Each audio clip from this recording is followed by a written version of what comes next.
എല്ലാ ഭക്തന്മാർക്കും എൻ്റെ പ്രണാമങ്ങൾ.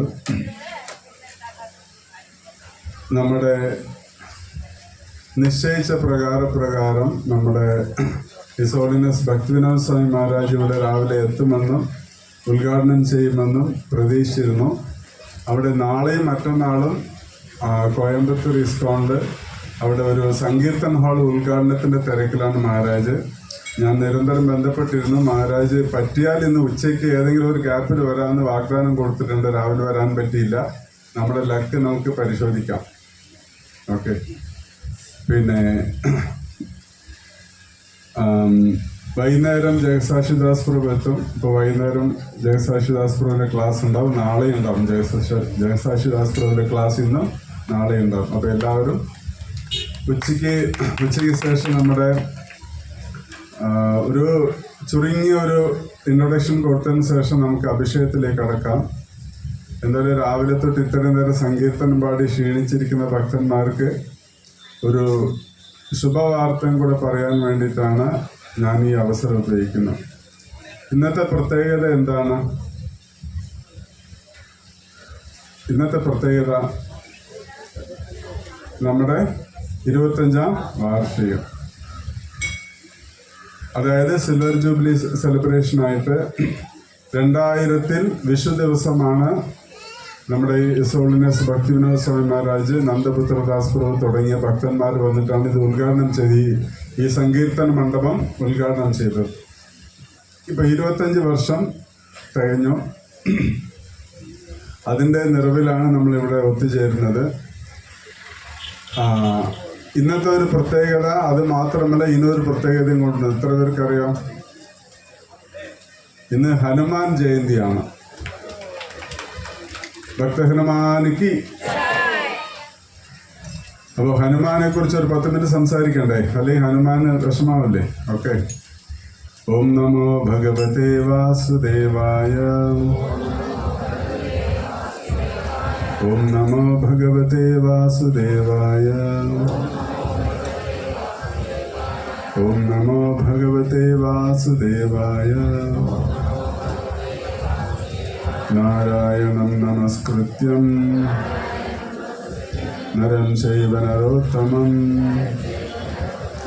ദേവീം സരസ്വതീം വ്യാസം തതോ ജയമുദീരയേത്. നഷ്ടപ്രായേഷു ഭദ്രേഷു നിത്യം ഭാഗവത സേവയാൻ ഭഗവതീരുത്തമശ്ലോകേ ഭക്തിർഭവതി നൈഷ്ടകി. ഓം അജ്ഞാനതിമിരന്തസ്യ ജ്ഞാനാഞ്ജനശലാകയ ചക്ഷുരന്മിലിതം യേന തസ്മൈ ശ്രീഗുരവേ നമഃ. മൂകം കരോതി വാചാലം പങ്കും ലങ്കായതേ ഗിരിം യത്കൃപാതമഹം വന്ദേ ശ്രീഗുരു ദീനധാരിണം പരമാനന്ദമാധവം ശ്രീചൈതന്യമീശ്വരം.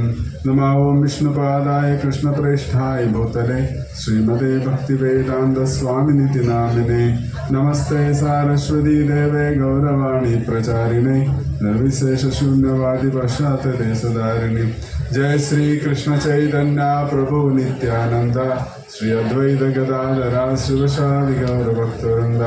ഹരേ കൃഷ്ണ കൃഷ്ണ കൃഷ്ണ ഹരേ ഹരേ, ഹരേ രാമ രാമ രാമ ഹരേ ഹരേ. ഹരേ കൃഷ്ണ കൃഷ്ണ കൃഷ്ണ ഹരേ ഹരേ, ഹരേ രാമ രാമ രാമ ഹരേ ഹരേ. ഹരേ കൃഷ്ണ കൃഷ്ണ കൃഷ്ണ ഹരേ ഹരേ, ഹരേ രാമ രാമ രാമ ഹരേ ഹരേ. ഹേ കൃഷ്ണ കരുണാ സിന്ധു ദീനബന്ധു ജഗൽപദേ ഗോപേശ ഗോപികാ കാന്ത രാധാ കാന്ത നമസ്തുതേ. കൃഷ്ണായ വാസുദേവായ ദേവകീ നന്ദനായ ച നന്ദഗോപകുമാരായ ഗോവിന്ദായ നമോ നമഃ. ഗോവിന്ദായ നമോ നമഃ. ഗോവിന്ദായ നമോ നമഃ. ഹരി ഓം തത്സത്.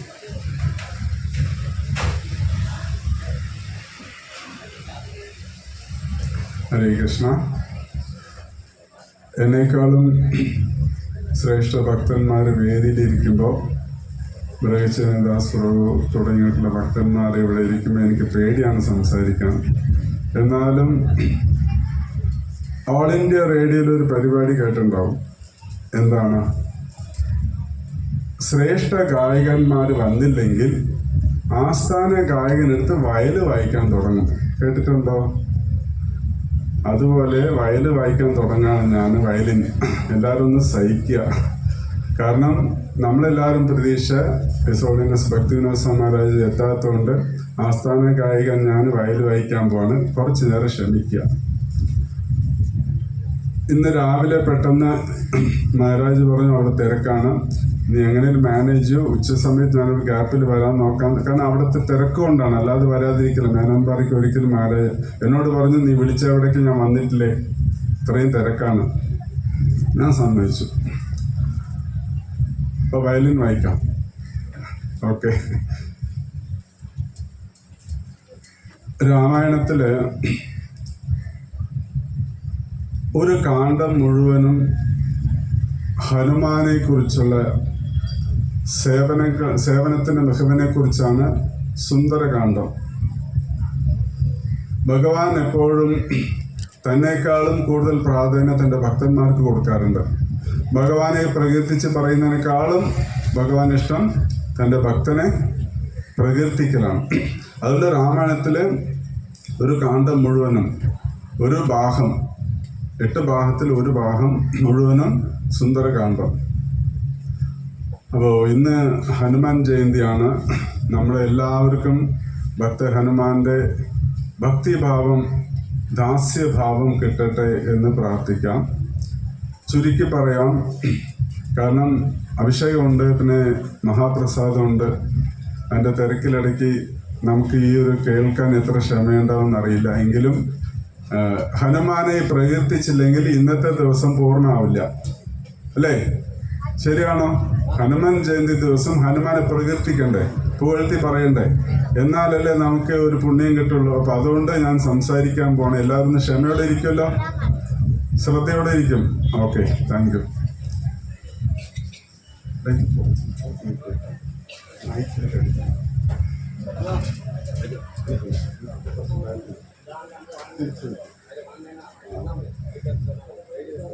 ഓക്കെ. ഒരു വാനര രാജാവ് ഉണ്ടായിരുന്നല്ലോ. ആരാണ് പേര്? കേസരി, അല്ലേ? കേട്ടിട്ടില്ലേ? മേരു പർവ്വതത്തില് കേസരി എന്ന് പറയുന്ന ഒരു വാനര രാജാവ് ഉണ്ടായിരുന്നു.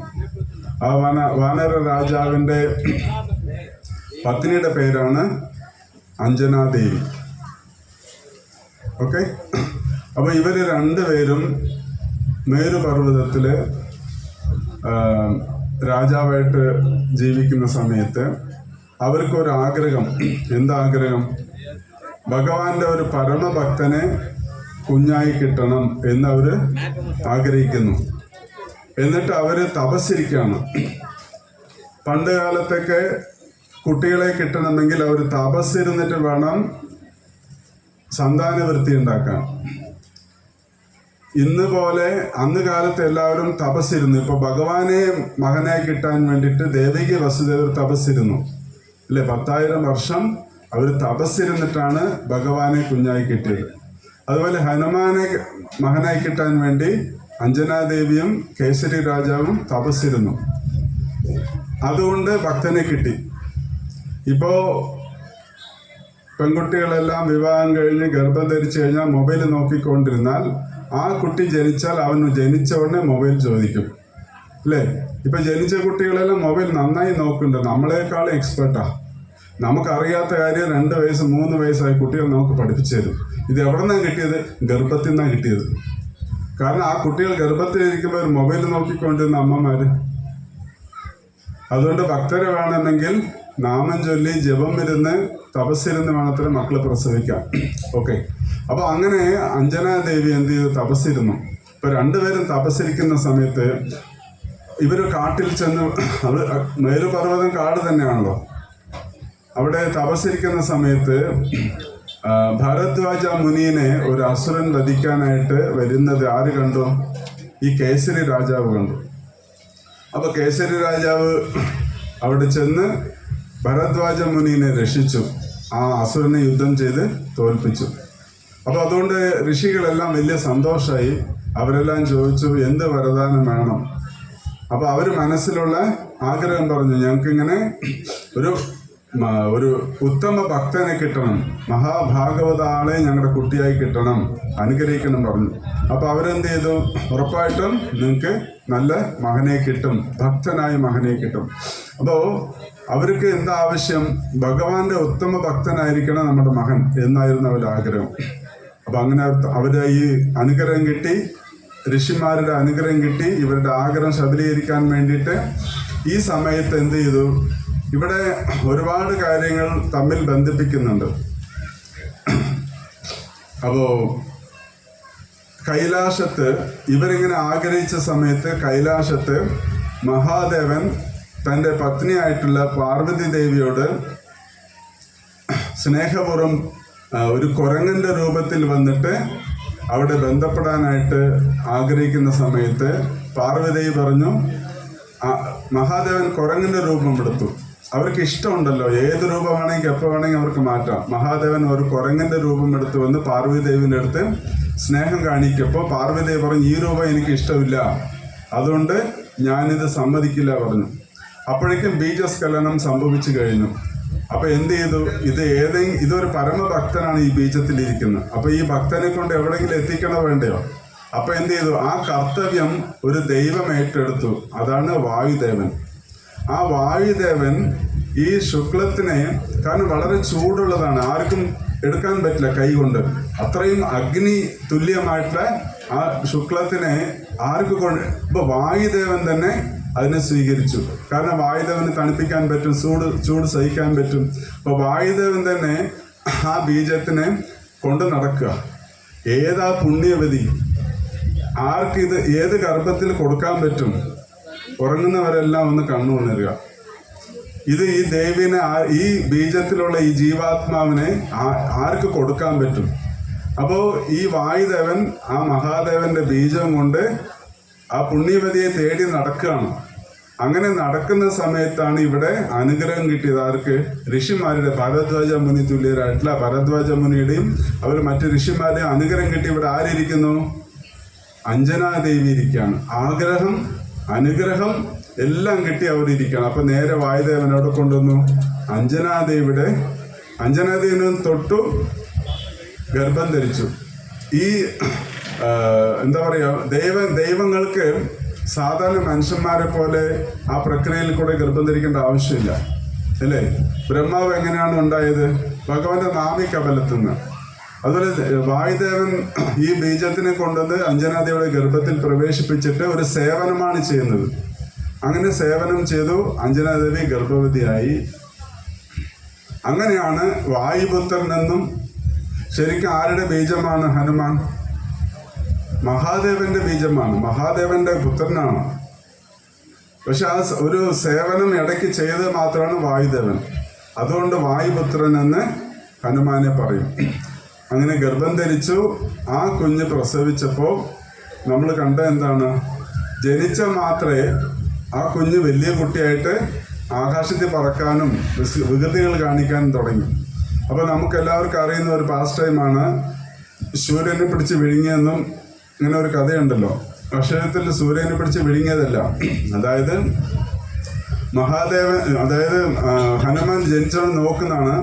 ഇവിടെ രാഹു സൂര്യനെ, എന്ന് വെച്ചാൽ സൂര്യഗ്രഹണ സമയത്ത് രാഹു സൂര്യനെ വിഴുങ്ങും, ഗ്രഹണങ്ങൾ തമ്മിലുള്ള ഈ സൂര്യഗ്രഹണ സമയത്ത്.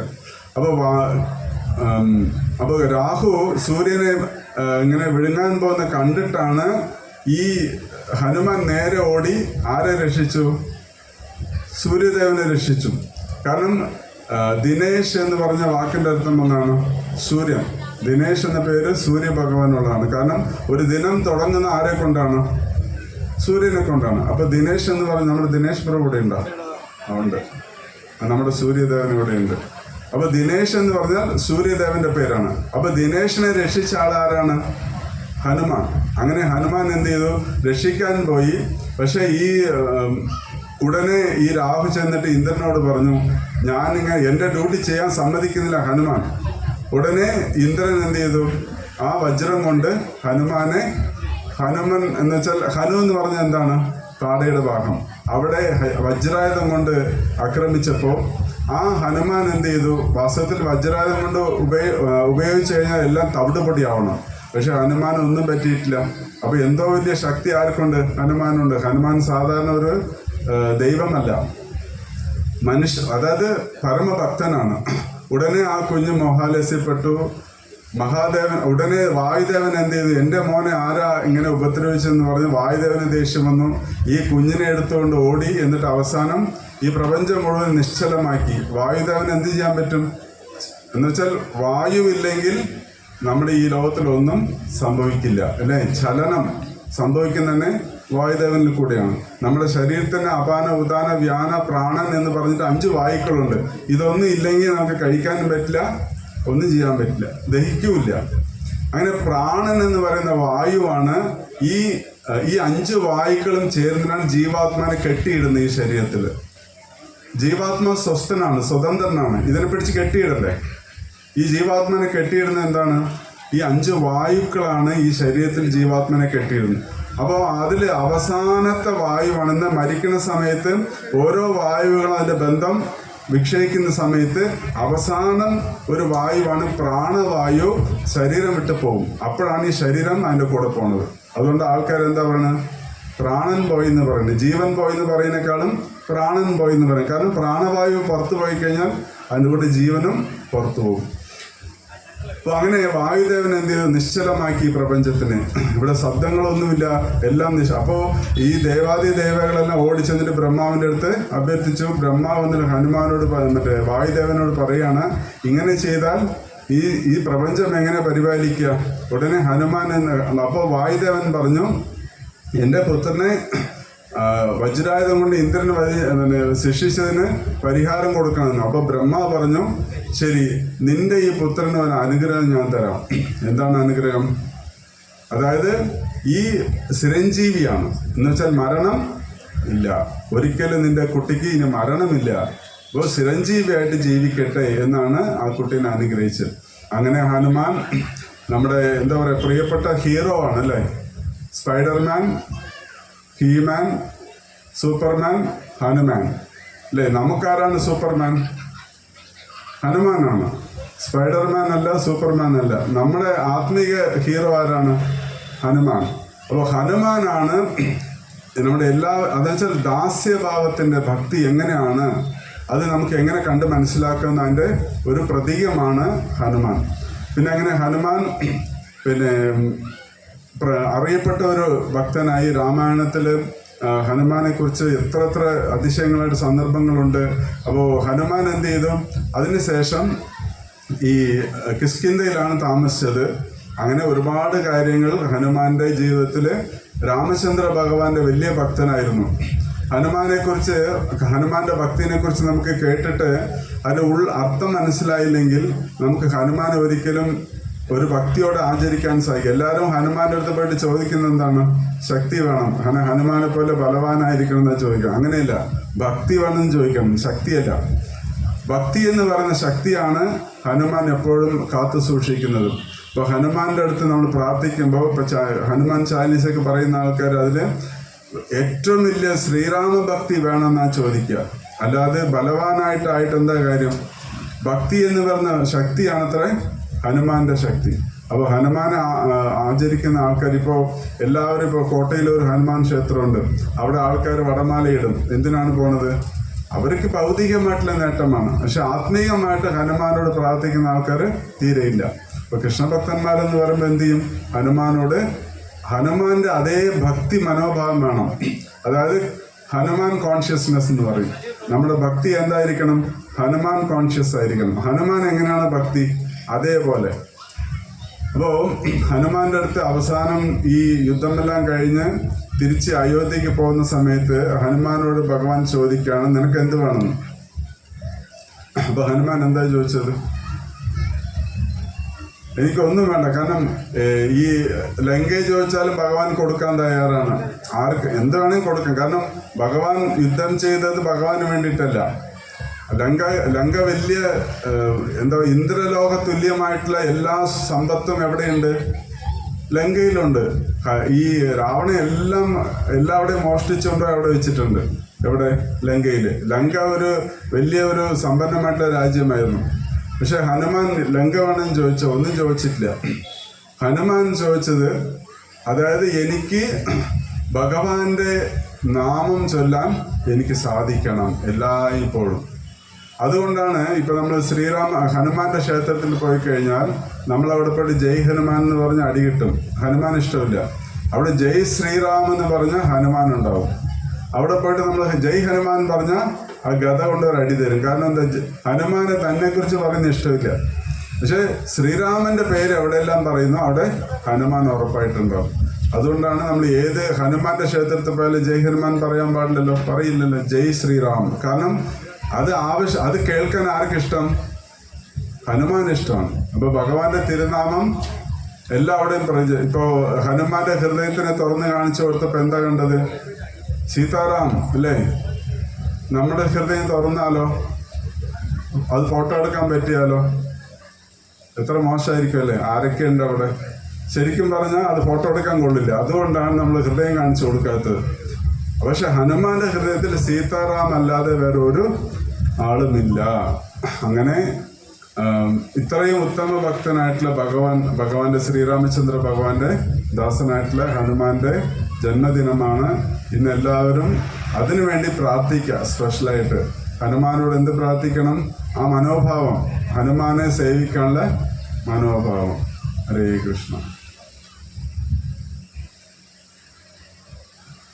ഇനി അഭിഷേകം എടുത്ത് റെഡിയാക്കണം. അപ്പോൾ എല്ലാവരും കുറച്ചു നേരം കൂടെ കീർത്തനം പാടാം. അഭിഷേകം റെഡിയാവുന്നവരെ. അത് കഴിഞ്ഞിട്ട് അഭിഷേകം തുടങ്ങാം.